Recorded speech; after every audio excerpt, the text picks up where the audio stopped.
வணக்கம் நண்பர்களே. இன்னும் ஒரு இனிய காலை பொழுதில் தீதும் நன்றும் நிகழ்ச்சியில் உங்களை சந்திப்பதில் மிக்க மகிழ்ச்சி அடைகிறேன். இன்றைய தினம் ஒரு முக்கியமான தினம்.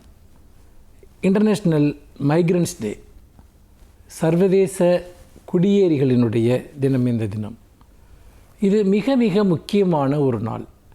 அதாவது உலகம் முழுக்க இன்றைக்கு ஒரு இடத்திலிருந்து இன்னொரு இடத்திற்கு குடிபெயர்ந்து வாழக்கூடியவர்கள், அந்த குடிபெயர்ந்து வாழக்கூடியவர்கள் பல காரணங்களுக்காக குடிபெயர்கிறார்கள்.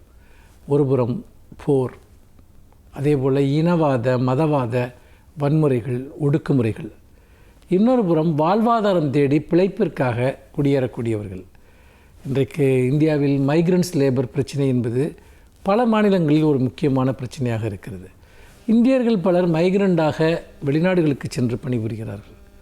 அங்கும் அவர்களுக்கு பல பிரச்சனைகள் இருக்கின்றன. கலாச்சார சிக்கல்கள் இருக்கின்றன, பொருளாதார பிரச்சனைகள் இருக்கின்றன, பாதுகாப்பு சார்ந்த பிரச்சனைகள், அடிப்படை சிவில் ரைட்ஸ் என்று சொல்லக்கூடிய மனித உரிமை சார்ந்த பிரச்சனைகள்.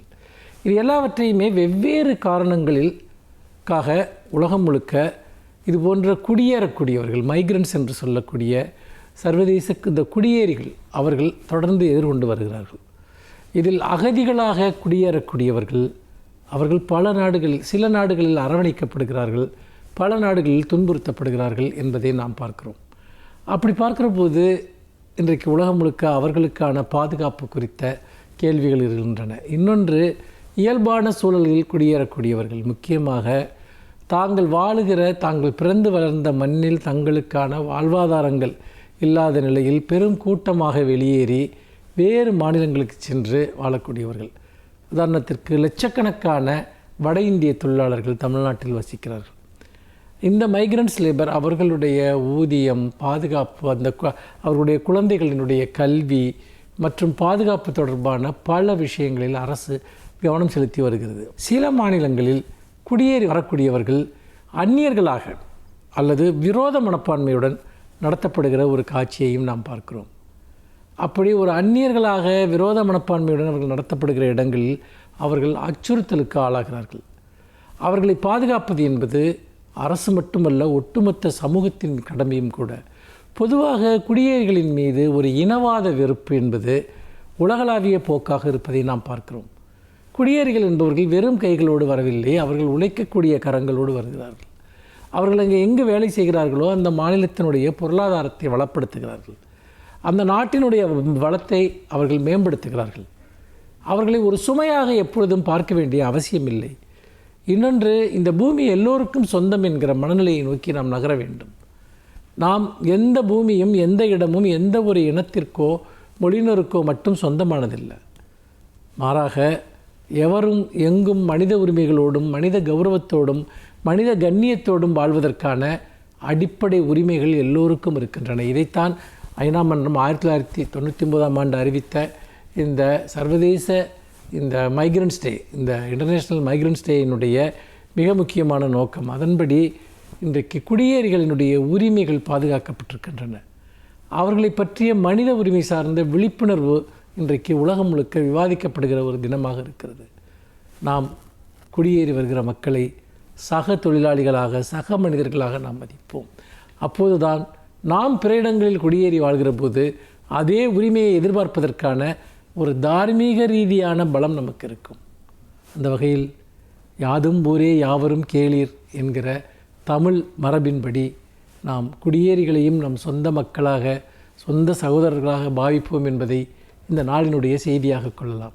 மீண்டும் இன்னும் ஒரு புதிய சிந்தனையோடு உங்களை சந்திக்கிறேன். நன்றி, வணக்கம்.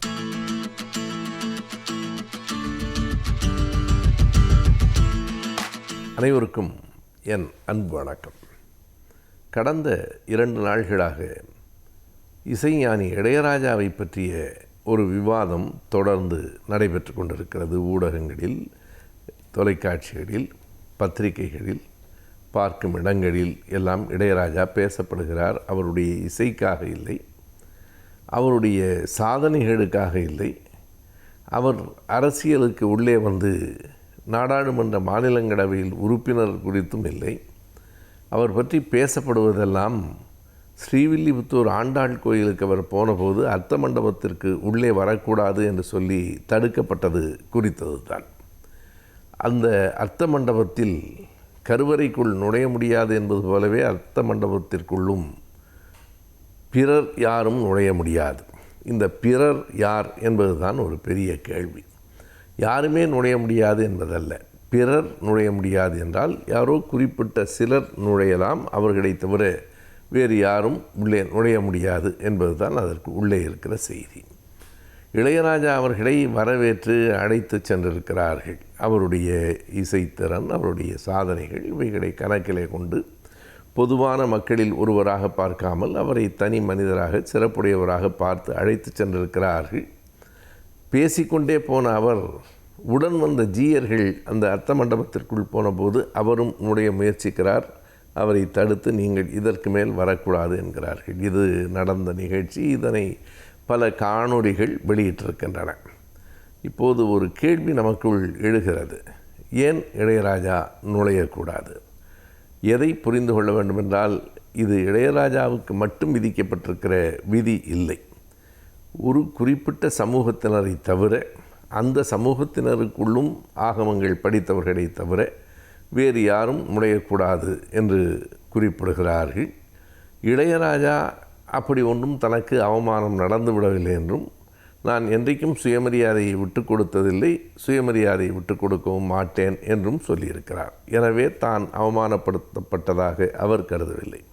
உண்மையாகவே இது இளையராஜா என்னும் ஒரு தனி மனிதனின் பிரச்சனை அல்ல, அல்லது இளையராஜா போன்ற சாதனைகளை படைத்திருக்கிற மனிதர்களின் பிரச்சனை மட்டும் அல்ல. இது ஒட்டுமொத்தமாக சமூகத்தில் இருக்கிற ஏற்றத்தாழ்வு தொடர்பான பிரச்சனை. இதில் சாதியின் அடிப்படையில் மக்கள் பிரிக்கப்பட்டிருக்கிறார்கள். இதிலே ஒரு வர்ணாசிரமம் இருக்கிறது என்பதுதான். கேட்டால் இப்படித்தான் ஆகமத்திலே இருக்கிறது, இதுதான் பழக்க வழக்கம், அதாவது கஸ்டம் அண்ட் யூசேஜ் என்கிற தொடரை பல இடங்களில் அவர்கள் பயன்படுத்துகிறார்கள். நீதிமன்றங்களிலும் கூட இந்த தொடர் பயன்படுத்தப்படுகிறது. கஸ்டம்ஸ் அண்ட் யூசேஜ் என்றால் பழக்க வழக்கங்கள், நடைமுறைகள், இவைகளை பொறுத்துத்தான் அவை செய்யப்படும். நல்லது. இந்த பழக்க வழக்கங்களை, நடைமுறைகளை யார் வகுத்தார்கள்? ஆகமங்கள் யாரால் உருவாக்கப்பட்டன? எந்த ஒரு புத்தகமும் எந்த ஒரு விதியும் மனிதர்களால் தான் உருவாக்கப்பட்டிருக்க முடியும். ஆனால் அவர்கள் சொல்லுவது இது இறைவனால் விதிக்கப்பட்ட ஒரு விதி என்று அவர்கள் சொல்லுகிறார்கள். அப்படியானால் இதுவரையில் இறைவனால் விதிக்கப்பட்ட அந்த ஆகமத்திலிருந்து எந்த விதியும் மாற்றப்படாமல் இருக்கிறதா என்று ஒரு கேள்வி. இதிலே மட்டுமல்ல, பல இடங்களில் பல நேரங்களில் இப்படி விதிகள் என்று சொல்லியும் பழக்க வழக்கம் என்று சொல்லியும் பல மாறுதல்களுக்கு தடை விதித்திருக்கிறார்கள். மிக குறிப்பாக சொல்ல வேண்டுமென்றால், உடன்கட்டை ஏறுதல் என்று ஒரு பழக்கம் இருந்தது. கணவன் இறந்தவுடன் அந்த எரிகிற நெருப்பில் மனைவியையும் தூக்கி எறிவது.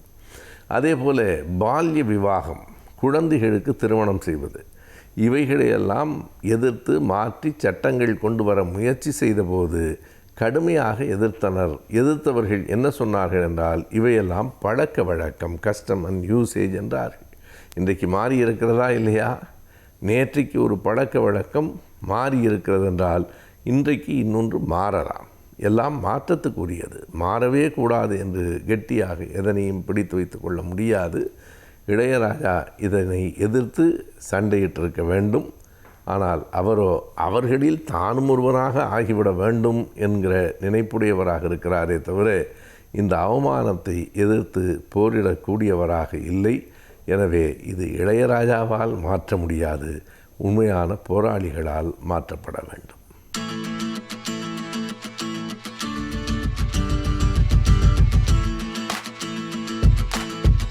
இன்றைய காலகட்டத்திலே எல்லோருக்கும் உள்ள மன அழுத்தத்தையும் மனச்சோர்வையும் போக்குவது எப்படி?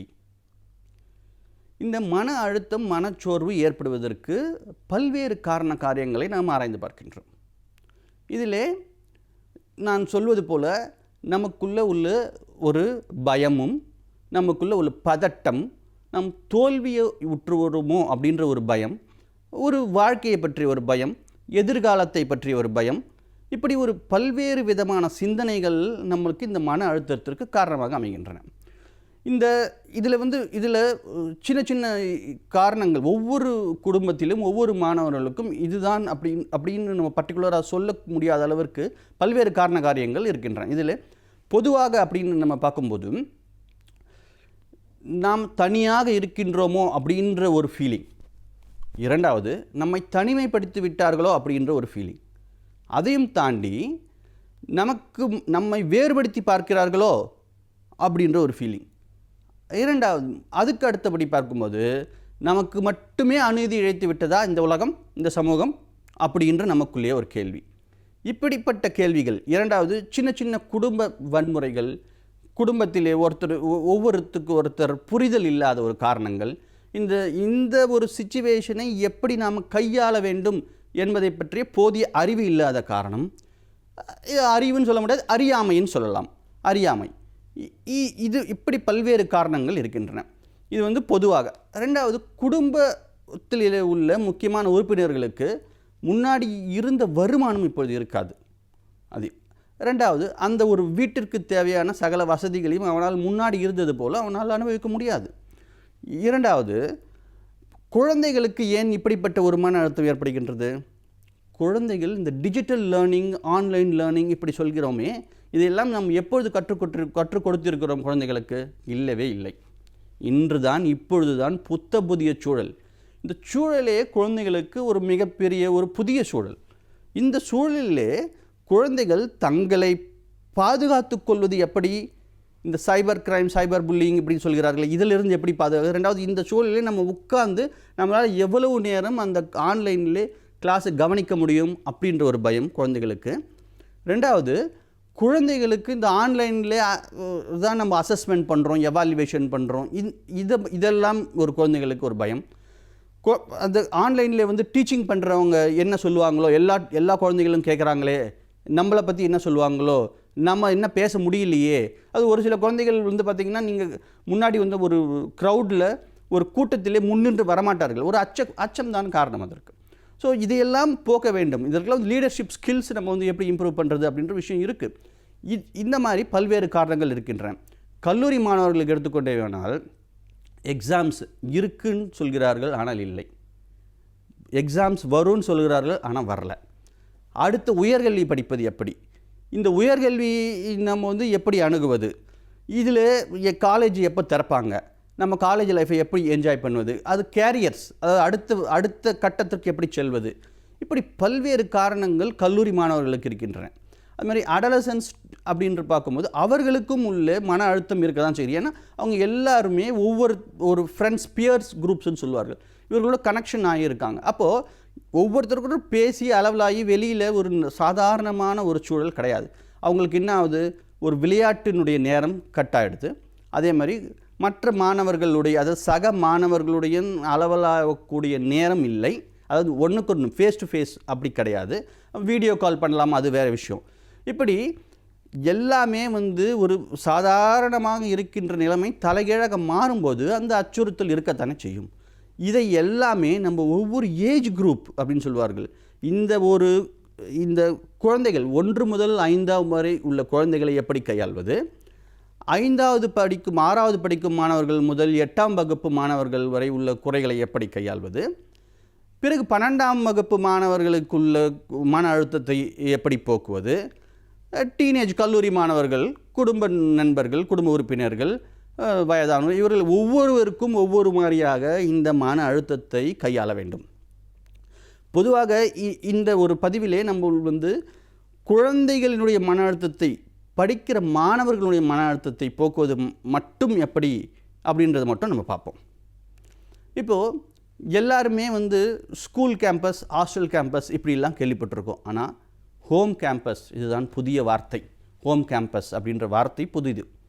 அதாவது வீட்டுச் சூழலிலே கல்வியை கற்க வேண்டும். வீட்டுச் சூழலிலே நீங்கள் கல்வியை கற்க வேண்டும். இந்த வீட்டுச் சூழலிலே நீங்கள் கல்வியை கற்க வேண்டும் என்றால் அதற்குள்ள வழிமுறைகள் என்ன? அந்த கல்வியை மன அழுத்தம் இல்லாமல் எப்படி ஒரு என்ஜாய்மெண்ட்டோட, ஒரு ஹாப்பி லேர்னிங்னு சொல்வார்களே, அந்த மாதிரி ஒரு ஹாப்பியாக எப்படி அந்த கற்றுக்கொள்ளலை நாம் உள்வாங்குவது? இதன் மூலம் நம்மளுடைய படைப்பாற்றலை எப்படி மேம்படுத்துவது? இப்படி குழந்தைகளுக்கு நாம் பயிற்சிகள் கொடுக்க வேண்டும். அது ப்ராக்டிஸ் மேக்ஸ் அ மேன். பயிற்சியும் முயற்சியும் இருந்தால் வாழ்க்கையில் என்ன வேணால் நம்மளால் சாதிக்க முடியும் மாணவர்களே. கண்டிப்பாக வாழ்க்கையில் நீங்கள் என்ன வேணாலும் சாதிக்க முடியும். அந்த நம்பிக்கையை வளர்த்துக்கொள்வது எப்படி? சுய ஊக்கம் சொல்வார்களே, செல்ஃப் மோட்டிவேஷன், அதுதான் இந்த காலகட்டத்திலே மிக மிக முக்கியம். உங்களை பற்றி நீங்கள் என்றைக்குமே குறைவாக எடை போடாதீர்கள். உங்களுக்குள்ள ஒரு திறமை கண்டிப்பாக இருக்கின்றது. அந்த திறமையை எப்படி நீங்கள் வெளிக்கொணர்வது? இப்போது நம்ம ஒரு உதாரணத்துக்கு சொல்லுவேமானால், மகேந்திர சிங் தோனி அப்படின்ற ஒரு கிரிக்கெட் கேப்டன் எல்லோருக்குமே தெரிந்த ஒரு நபர். அவர் சிறிய வயதிலேயே அவர் விளையாட்டின் ஆர்வம் இருந்தது உண்மை. ஆனால் ஃபுட்பாலில் தானே அவருக்கு ஆர்வம் இருந்தது. திடீர்னு கிரிக்கெட்டிலே எப்படி அவர் இன்வால்வ் பண்ணி கொண்டார், அதில் அவருடைய திறமையை எப்படி வளர்த்து கொண்டார், அவருடைய காலகட்டத்திலே அவர் அவருடைய சந்தித்த இன்னல்கள் என்னென்ன, அவர் எப்படி வாழ்க்கையில் வெற்றி பெற்றார், அவர் கேப்டன் கூல் அப்படின்னு சொல்லக்கூடிய அளவிற்கு அவர் எப்படி தன்னுடைய நிர்வாக மேலாண்மையும் ஒரு ஆளுமை திறனையும் எப்படி வளர்த்து கொண்டார், இதையெல்லாம் நாம் கண்டிப்பாக பார்க்க வேண்டும். மாணவர்களுடைய மத்தியிலே முக்கியமாக பழக்க வழக்கங்களை நாம் ஒரு லிஸ்ட் போட்டு நம் ஆசிரியர்களும் பெற்றோர்களும் மாணவர்களுக்கு சொல்ல வேண்டும். அது ரொட்டீன்ஸ்ன்னு சொல்வார்களே, ரொட்டீன்ஸ், அந்த ரொட்டீன்ஸும் அந்த ஹேபிட்ஸ், இது ரெண்டுமே தான் மாணவர்களை திறன்பட வாழ்க்கையினுடைய தரத்தை மேம்படுத்துவதற்கு உதவும். யோகா, மெடிடேஷன், பிராணாயம், இந்த மாதிரி ஒரு குறிப்பிட்ட ரொட்டீனான ஒரு வாழ்க்கை முறையை நாம் இந்த காலகட்டத்திலே மட்டுமல்லாமல் என்றைக்குமே பின்பற்றுமானால் நம்முடைய மனச்சோர்வு கண்டிப்பாக நீங்கும். இதை தவிர, அதாவது செயல்முறை மூலம் கல்வி, ஒரு மாடல் பேஸ்டு கல்வி, ரெண்டாவது ஒரு மியூசிக் மூலமாக நம்ம என்ன லேர்ன் பண்ணுறோம், ஒரு டான்ஸ் மூலமாக என்ன லேர்ன் பண்ணுறோம், இப்படி பல்வேறு விதமான நீங்கள் கற்றலையும் கற்பித்தலையும் கற்றுக்கொள்ள வேண்டும். ஒரே மாதிரி ட்ரெடிஷ்னல் லேர்னிங்க்கு நீங்கள் போகவே கூடாது. நம்மளுக்கு என்ஜாய்ஃபுல்லாக மூலமாக எதை நம்ம கற்றுக்குறோம், ஒரு மாடல் மேக் பண்ணி கற்றுக்குறோமா இல்லையா, நம்ம குக்கிங் மூலமாக அதில் உள்ள இன்ஃபர்மேஷன் என்னென்னு தெரிஞ்சுக்கிறோம், ஒரு கேமிங் விளையாடுறதுல கூட அதில் நம்மளுடைய லீடர்ஷிப் ஸ்கில்லை நம்மளால் ப்ரூவ் பண்ண முடியும். இப்படி பல்வேறு விதமான வழிமுறைகளை நமது முன்னோர்கள் வகுத்து உள்ளார்கள். அதாவது இந்த மாதிரி சிச்சுவேஷன்ஸ்க்கு மட்டும் இல்லாமல் என்றைக்குமே இது நம்மளுக்கு மிகவும் பயனுள்ளதாக அமையும். நன்றி, வணக்கம்.